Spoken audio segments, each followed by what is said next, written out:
Japan एक ऐसी country जो कि टेक्नोलॉजिकल एडवांसमेंट के मामलों में नंबर वन पे है, जहाँ का culture one of the most richest है इन द वर्ल्ड, जहाँ पे एक बहुत ज़्यादा शॉर्ट टाइम के अंदर एक बहुत ज़्यादा हाई लेवल हमें इकोनॉमिकल ग्रोथ देखने के लिए मिली है, जहाँ पे डिसिप्लिन इस लेवल का है कि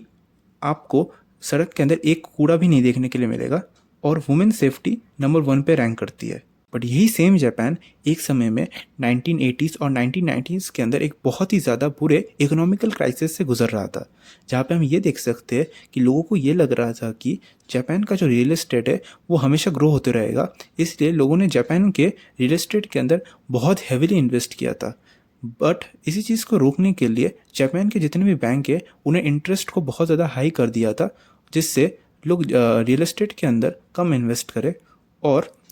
रियल एस्टेट जिस तरीके से बढ़ रहा था उस तरीके से बढ़ ना पाए। बट हालत इतनी ज़्यादा बुरी हो गई थी कि टोक्यो, जो कि एक शहर है, वो पूरे यूनाइटेड स्टेट कंट्रीज से ज़्यादा वर्थ करता था। जहाँ पे हम देख सकते हैं कि जब इकोनॉमिकल क्राइसिस शुरू हो चुका था,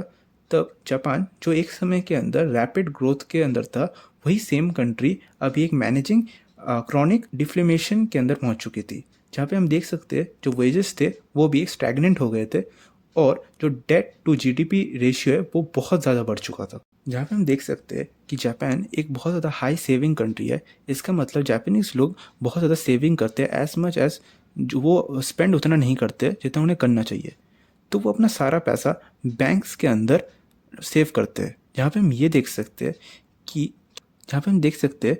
जापानीज़ इकोनॉमिकल क्राइसिस के पीछे एक बहुत बड़ा हाथ जापानीज सेविंग मेंटेलिटी है, जहाँ पे जापानीज लोग बहुत ज़्यादा हाई लेवल पे सेविंग करना पसंद करते हैं। और क्योंकि high level of saving Japanese लोग करते हैं, इसलिए जब इकोनॉमिकल क्राइसिस चल रहा था तब लोग फिर भी सेव कर रहे थे और अपना पैसा इकोनॉमी के अंदर डाल नहीं रहे थे। इसलिए बैंक्स के पास लोन देने के लिए लायबल लोग ही नहीं थे, इसलिए बैंक्स को रियल एस्टेट, जो कि बहुत ज़्यादा रिस्की लोन माना जाता है, वहाँ पे लोन देते थे।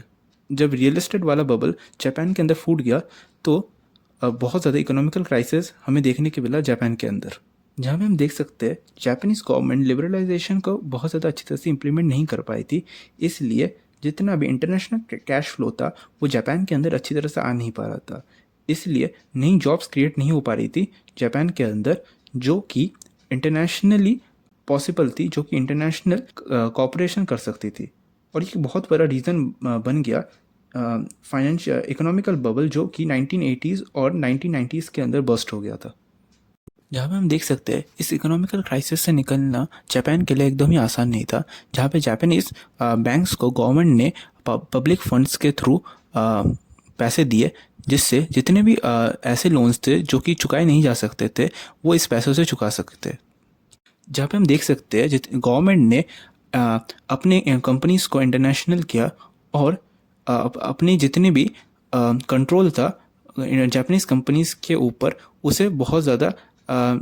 कम कर दिया। हम ये भी देख सकते हैं कि जितने भी बैंक्स थे उन्होंने अपने इंटरेस्ट रेट्स को बहुत ज़्यादा कम कर दिया, जिससे लिक्विडिटी बढ़े मार्केट के अंदर। जहाँ पे हम देख सकते हैं जापान आज भी बहुत ज़्यादा प्रॉब्लम फेस कर रहा है, जहाँ पे हम देख सकते हैं जापानीज़ पॉपुलेशन जो कि बहुत ज़्यादा ओल्ड है और जापानीज़ लोग जनरली बहुत ज़्यादा होमोजेनियस माने जाते हैं। इसका मतलब जापानीज़ लोग फॉरेनर्स को उतना ज़्यादा अपनी कंट्री के अंदर आने नहीं देते और बहुत इमिग्रेशन पॉलिसीज़ है जापान के अंदर, जहाँ पे हम देख सकते हैं स्लोली जापान ने इंटरनेशनल लोगों को जापान के अंदर वीज़ा देना स्टार्ट कर दिया है। जहाँ पे हम देख सकते हैं जापान ऐसे लोगों को वीज़ा दे रहा है जो कि कोई स्पेशल स्किल है जो कि वो एक्वायर करते हैं। बट इतने बड़े फाइनेंशियल स्ट्रगल के बाद और अभी एजिंग पॉपुलेशन के बावजूद Japan one of the most innovative country है, जहाँ पे हम सोनी जैसे ब्रांड्स जापान के अंदर देखते हैं और ऐसे कार मैन्युफैक्चरिंग कंपनीज देखते हैं जो कि वर्ल्ड क्लास लेवल पे कार्स बनाती है। यहाँ पे हम गेमिंग के अंदर निंटेंडो जैसी कंपनीज देख सकते हैं। और अगर हम एनिमेशन के बारे में बात करें तो एनीमे जो वर्ल्ड वाइड देखा जाता है और one of the most loved animation है जो कि जापान के अंदर बनाया जाता है।